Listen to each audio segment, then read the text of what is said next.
Hi అండి. ఈరోజు straight పీసు cross పీసు అసలు ఎలా తీస్తారో చాలామందికి తెలియదు కదా. బిగినర్స్కి అండి, అంటే కుట్టేవాళ్ళకి కాదు కానీ బిగినర్స్కి క్రాస్ పీస్ ఎలా తీయాలి, స్ట్రైట్ పీస్ ఎలా తీయాలి, దాన్ని ఎలా స్టిచ్ చేయాలి అనేది ఈ వీడియోలో చూపిస్తాను, చూసేయండి.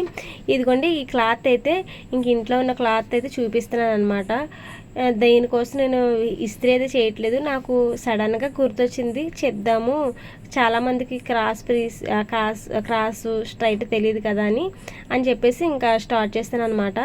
ఇదిగోండి కోరాస్ చూడండి, మనం ఎటు లాగినా సాగకూడదు క్లాత్. ఇదిగోండి ఇలా మధ్యలోకి లాగితే సాగిపోతుంది. ఇది క్రాస్ అనమాట. స్ట్రైట్ అంటే సాగదు. కోరాస్ ఉంటాయి కదా, అటు స్ట్రైట్ ఉంటుంది, సాగదు అనమాట. గుడ్డ సింక్ అవ్వదు అనమాట. సాగిపోవడం అంటే అది. ఇప్పుడు మీరు ఇలాంటి స్కేల్ ఒకటి యూజ్ చేయండి. స్కేల్తోని ఇలా స్ట్రైట్గా ఒక లైన్స్ అయితే గీసేయండి. ఇది స్ట్రైట్గా లైన్స్ గీస్తున్నాను కదా, ఇది వచ్చేసి స్ట్రైట్ పీసులు అనమాట. మీకు అర్థమైంది కదా. ఫస్ట్ మీరు క్లాత్ సాగదీసి చూడండి. ఫస్ట్లో నేను చూశాను కదా, సాగదీసి ఏటైతే సాగకుండా ఉందో అది క్రాస్ లేనట్టు అనమాట.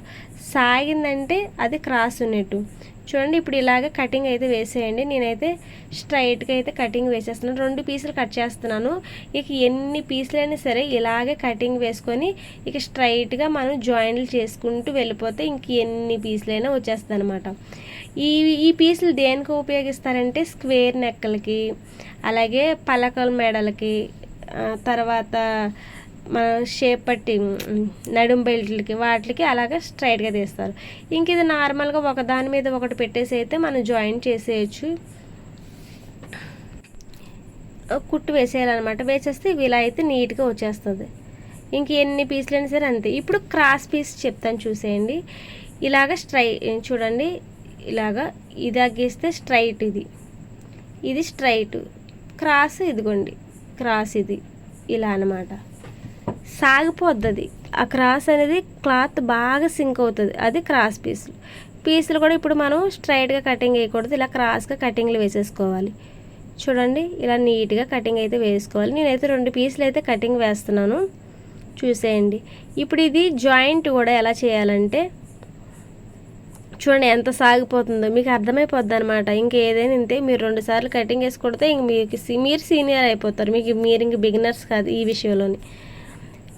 ఇంక ఇలాగా ఇప్పుడు ఇది ఎలా జాయింట్ చేయాలంటే, ఒకవైపు చూడండి కోణంగా ఉంది కదా, ఒకవైపు ఎడ్జ్లో ఉంది, తగ్గించింది. ఆ 2 కలపాలన్నమాట. 2 ఒకేలా ఆపోజిట్ లెవెల్స్లో పెట్టాలి. పెట్టి ఇలా స్ట్రైట్గా కుట్టేసేసుకోవాలి. ఇదిగోండి ఇలా ఆపోజిట్గా పెట్టాలి. పెట్టేసి కుట్టేస్తే ఇలా వచ్చేస్తుంది అనమాట. ఇంకెలాగ ఎన్ని పీసులైనా కటింగ్ వేసేసుకోవచ్చు. ఇదనమాట స్ట్రైట్కి క్రాస్కి మీకు తేడా తెలిసింది కదా. ఇంక ఇదేనండి, ఎందుకో చెప్పాలనిపించింది. దీనికోసం మరలా మీరు ఇబ్బంది పడతారని ముందుగా చెప్పేసాను అనమాట. ఇవన్నీ స్టార్టింగ్ అనమాట, స్టార్టింగ్ వీడియోస్. నేను ఛానల్ మొన్నే కదా నేను ఓపెన్ చేశాను. వీడియోస్ అయితే నేను పెడుతూ ఉంటాను, నాకు టైం కుదరక పెట్టట్లేదు. ఇంకా మరలా మీరు గుర్తొచ్చినప్పుడల్లా ఇంకా పెట్టాలి, మరలా వాళ్ళకి ఇబ్బంది పడతారేమో అని పెడుతూ ఉంటాను అనమాట. ఇదండి మన ఛానల్లోని ప్రతిదీ. ఇంకా మీరు వేరే ఛానల్లో నేనంటే అన్ని ఛానల్లో చూసి ఎన్ని చూసాను, ఎంత టైం వేస్ట్ చేశాను. మీరు అలా చేయకూడదని. Thank you for watching.